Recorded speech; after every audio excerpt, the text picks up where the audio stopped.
మావయ్య ఒక పని చేయండి, సీతను తీసుకుని హైదరాబాద్ వచ్చేయండి. అక్కడికి వచ్చి ఏం చేయమంటావు? అత్తయ్య. అమ్మా.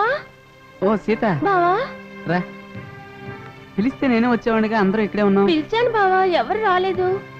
అందరూ నా గురించి ఆలోచిస్తున్నారా? అదేం లేదు, హైదరాబాద్ లో నా ఫ్రెండ్ మంచి కంటి డాక్టర్, అతని దగ్గరికి వెళ్తే.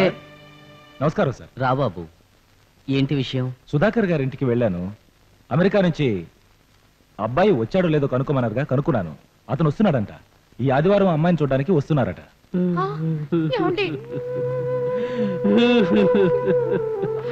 ఇక దీనికి పెళ్ళలా అవుతుంది.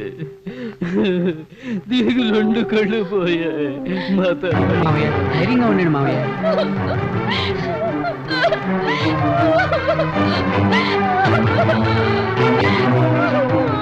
సీత, ఏమైంది సీత?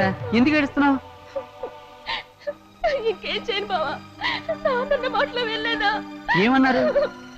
ఇంకేమనాలి, దానికి పెళ్ళి ఎలా అవుతుంది? దానికి 2 కళ్ళు పోయాయి, అంతా మా తలరాత అల్లేదు. ఊరుకో సీత, ఆయన ఏదో అలా అన్నారు, దానికి నువ్వు. చాలు బావా, ఇంకా అబద్ధం చెప్పి నన్ను మోసం చేయకు.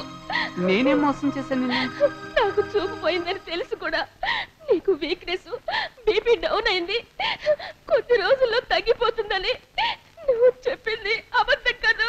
సీత, నీకు నిజంగా చూపు వస్తుంది.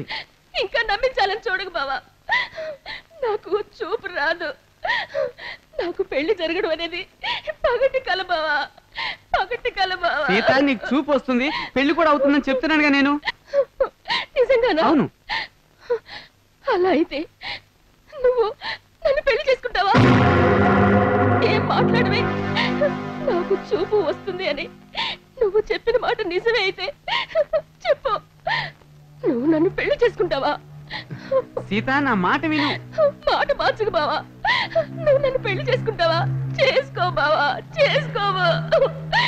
అందరూ కలిసి నాటకం ఆడుతున్నారు, నా జీవితమే అంధకారం అయిపోయింది. సీత, అది కాదు సీత. బావా,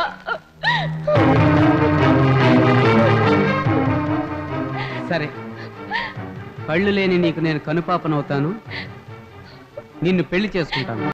మనసేమో నీ వెనుకే తిరిగి